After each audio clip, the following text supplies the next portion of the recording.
Hello प्यारे बच्चों, आज हम पढ़ने वाले हैं लिमिटिंग रिएजेंट के बारे में। तो बड़े आसान शब्दों में इसको समझेंगे। तो कुछ एग्जाम्पल लेकर चलते हैं। बेटा देखो, आपको समोसा अगर बनाना हो, क्या बनाना हो? समोसा। समोसा बनाने के लिए मुख्य रूप से दो चीज़ों की आवश्यकता पड़ती है। किसकी? आलू की और मैदा की। आप कहेंगे सर जी नमक मिर्च बहुत सारी चीज़ डलती है। अरे वो नहीं, हम सिर्फ मुख्य रूप से दो चीज़ों की बात कर रहे हैं। ठीक है, समोसा बनाने के लिए हमें आलू की ज़रूरत होती है और मैदा की ज़रूरत होती है।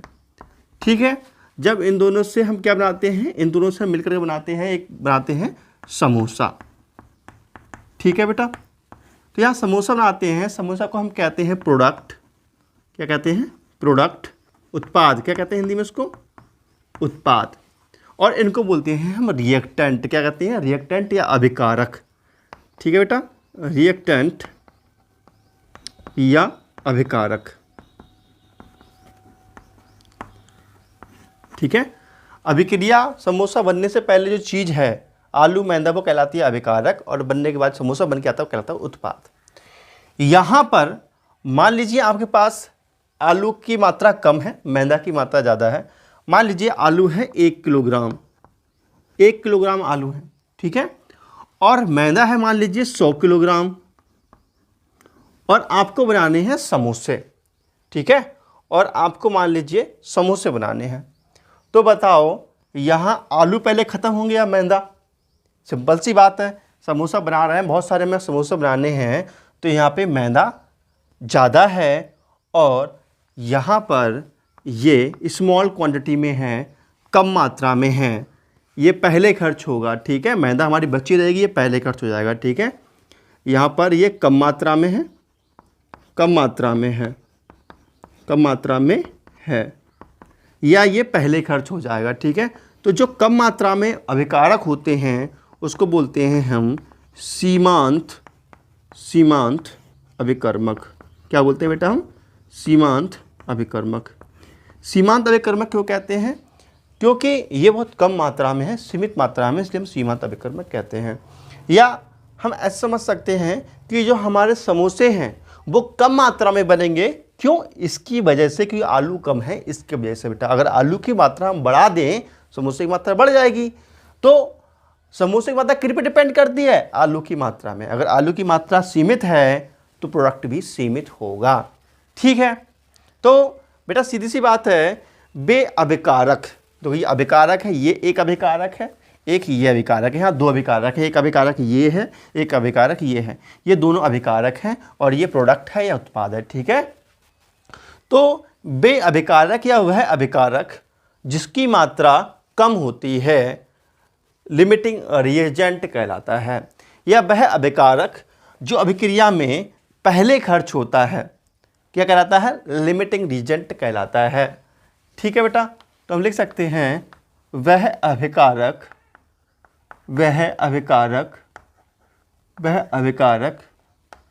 जो पहले खर्च होता है, जो पहले समाप्त होता है या खर्च होता है बेटा। ठीक है, वह अभिकारक जो पहले समाप्त होता है लिमिटिंग रीजेंट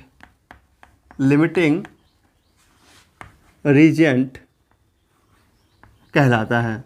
लिमिटिंग रीजेंट कहलाता है। क्यों कहलाता है? क्योंकि ये बनने वाले उत्पाद की मात्रा को लिमिटिंग करता है या सीमित करता है। क्योंकि ये बनने वाले उत्पाद की मात्रा को सीमित करता है।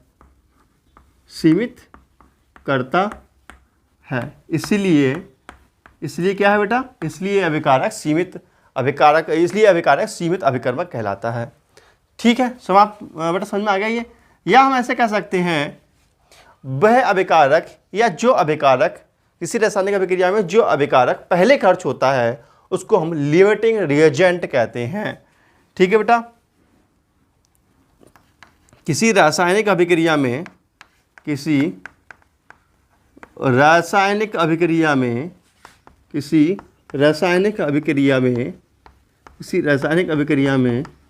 जो अभिकारक पहले खर्च होता है पहले खर्च होता है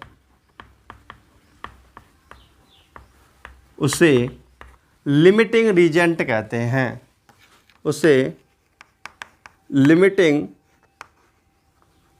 रीजेंट कहते हैं। ठीक है, बहुत तरीके से बोल सकते हो आप, ऐसे कह सकते हो वह विकारक जिसकी मात्रा कम होती है लिमिटिंग रिएजेंट कहलाता है। ठीक है, तो मैंने समझाने के लिए लिया था, आलू समोसा लिखने की जरूरत नहीं है, समझाने के लिए लिख दिया था। और बाकी अभी इसके कुछ क्वेश्चन भी कराएंगे इसके ऊपर, चिंता न कीजिए, बहुत अच्छे समझ में आएगा आप लोगों के। मैं आपको बताऊं बेटा, जो स्टैक्योमेट्री होती है, स्टैक्योमेट्रिक कैलकुलेशन में लिमिटिंग रीजेंट की बहुत आवश्यकता पड़ती है, इसलिए लिमिटिंग रीजेंट को समझना बहुत आवश्यक है। ठीक है बेटा, चलो एक आध क्वेश्चन लगाते हैं लिमिटिंग रीजेंट के ऊपर। क्वेश्चन देखेंगे, ये एनसीईआरटी बुक के मैं क्वेश्चन करा रहा हूँ।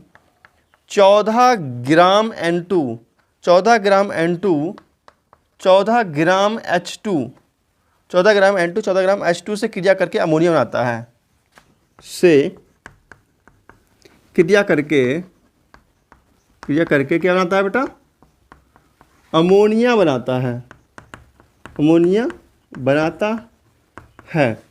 तो हमें इसके लिमिटिंग रीजेंट के बारे में बताना है, तो हमें तो लिमिटिंग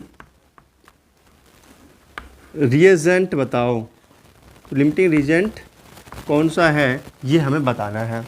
ठीक है, तो देखो सीधी सी बात है, यहाँ पर N2 और H2 मिलते हैं और बनाते हैं अमोनिया। क्या बनाते हैं बेटा? यहाँ अमोनिया का फॉर्मेशन करते हैं। संतुलित कर लो रिएक्शन, यहाँ 2N है तो यहाँ 2 लगा लो, 2N हो गए।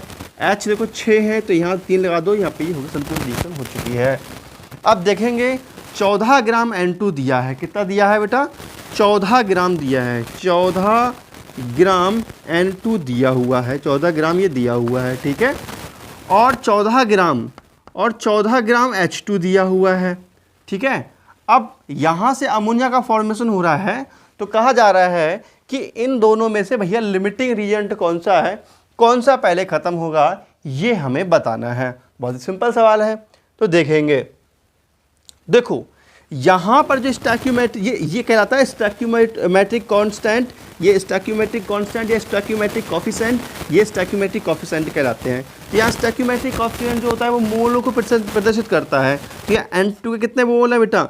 यहाँ N2 का है 1 मोल, यहाँ 1 मोल N2 है, और इसमें देखेंगे यहाँ पर 3 मोल H2 हैं। ठीक है, और जब आपस में कंबाइन करते हैं तो 2 मोल अमोनिया बन के आती है, 2 मोल अमोनिया बन के आती है, या NH3 बन करके आता है। समझ में आ रहा है आप लोगों के? ठीक है,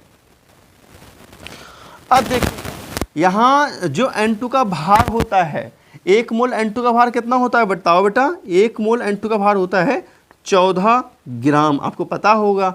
ठीक है, तो यहाँ पर 3 मोल H2 का भार कितना होगा?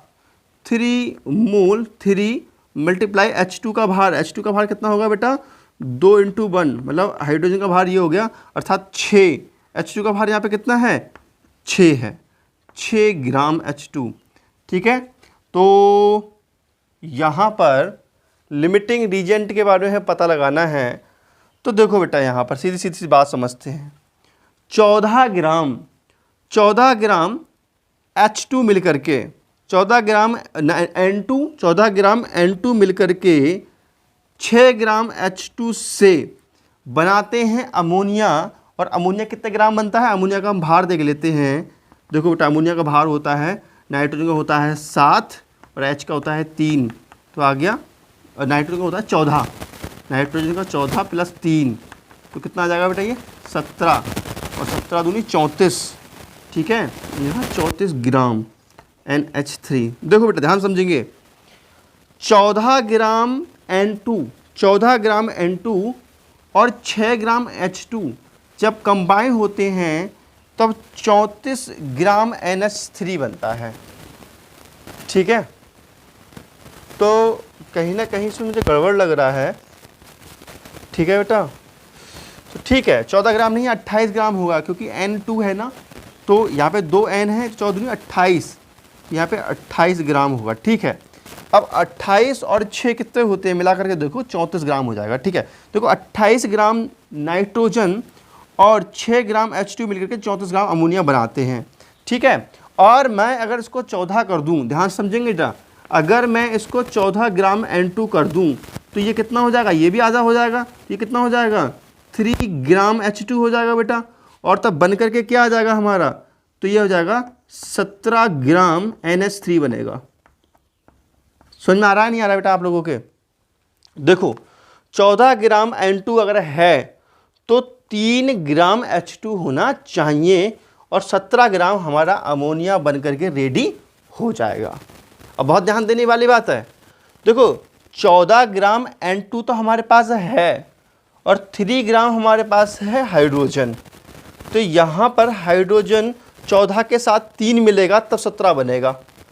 ठीक है, तो यहाँ बेटा 14 के साथ 3 मिलेगा, तो बेटा यहाँ 3 से तो ज़्यादा है, 3 से ज़्यादा है नहीं है, यहाँ कितने चाहिए थे, हमें 3 की आवश्यकता थी, हमें कितने चाहिए थे 3, तो 3 से यहाँ पे ज़्यादा है, तो ये अधिक मात्रा में है। ये कितना है बेटा, ये अधिक मात्रा में है, ये अधिक मात्रा में है, ये अधिक मात्रा में है नहीं है बेटा, ये देखो कितना होना चाहिए, 14 से कितना मिलेगा 3 तब बनेगा 17, लेकिन ये कैसा है 3 से ज़्यादा है, तो ये कितना है 14 है, तो ये अधिक मात्रा में है, जबकि ये 14 है तो ये कम मात्रा में है। इसको देखते हुए भाई ये कम मात्रा में है नहीं है, भाई ये कम मात्रा में है, समझ में आ रहा है बेटा? तो ये हो गया लिमिटिंग रिएजेंट, लिमिटिंग रिएजेंट, समझ में आया? ध्यान समझेंगे बेटा, अगर इसके 3 हैं, अगर इसके 3 हैं तो इसको 14 चाहिए, इसके 3 है तो इसको 14 चाहिए। अब सोचो इसका 14 है तो इसको कितना ज़्यादा चाहिए, लेकिन यहाँ बहुत कम है, ये 14 ग्राम सिर्फ 3 के लिए, लेकिन यहाँ 3 से अधिक है तो इसलिए ये कम पड़ जाएगा, ये वाला कम पड़ जाएगा, इसलिए यहाँ पर ये N2 हमारा जो है वो लिमिटिंग रिएजेंट है। समझ में आया बेटा? एक क्वेश्चन और देखते हैं लिमिटिंग रिएजेंट का। क्वेश्चन है 2 ग्राम H2 एंड 2 ग्राम O2 मिलकर H2O बनाते हैं, मिलकर H2O बनाते हैं, H2O बनाते हैं।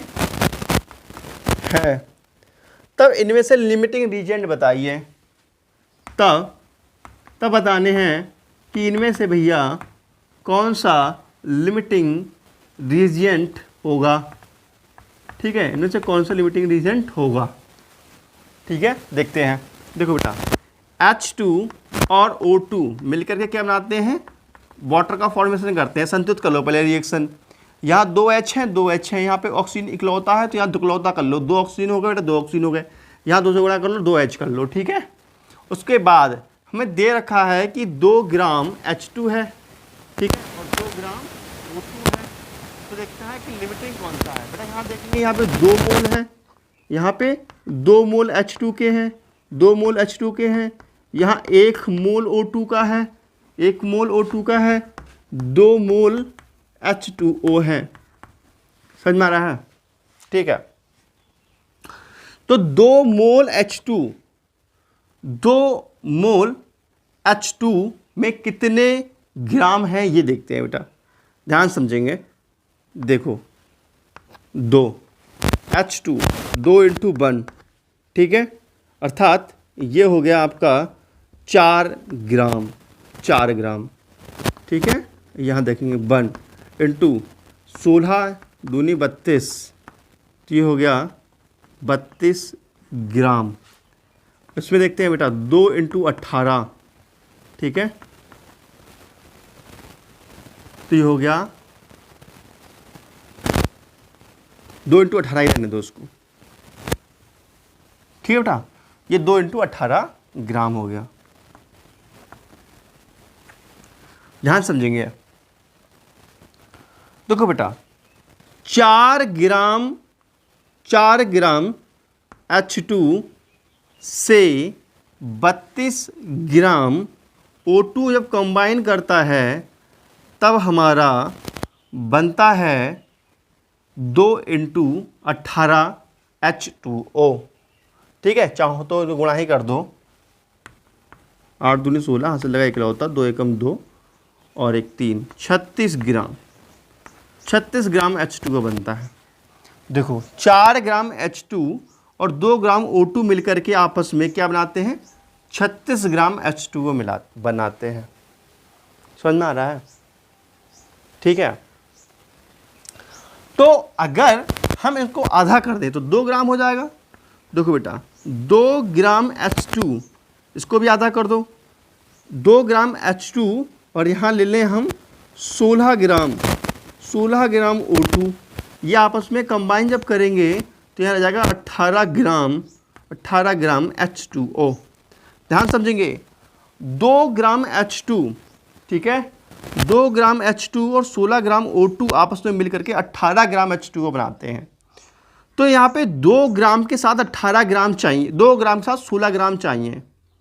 ठीक है, 2 ग्राम के साथ कितना चाहिए, 16, लेकिन ये कम मात्रा में है। ये कैसा है बेटा, ये कम मात्रा में है। भाई 16 चाहिए, 2 के साथ कितना चाहिए, 16, बट ये कम मात्रा में है। This is called limiting reagent. तो बेटा यहाँ पर हमारा ऑक्सीजन लिमिटिंग रिएजेंट होगा, ऑक्सीजन कम मात्रा में होगा। समझ में आ रहा है आप लोगों के? देखो 2 के साथ 16 चाहिए, 2 के साथ 16 चाहिए, मगर हम देख रहे हैं 2 के साथ 2 ही दिख रहा है, होना चाहिए 16, इसलिए इसको हम लिमिटिंग रिएजेंट कहेंगे। मुझे उम्मीद है बहुत अच्छे से आपको समझ में आ गया होगा। ठीक है, क्लियर हुआ बेटा इस चीज़ को? पहले जो समझाया था वो भी मुझे उम्मीद है कि समझ में आ गया होगा आप लोगों के लिए। तो वीडियो अच्छी लगी हो तो कर दिए लाइक, चैनल कर दे सब्सक्राइब और प्यारा सा क्यूट सा कमेंट कीजिए जैसे कि हो आप। तो मिलते हैं नेक्स्ट वीडियो में बेटा, तब तक के नमस्कार, जय हिंद, वंदे मातरम, बाय बाय।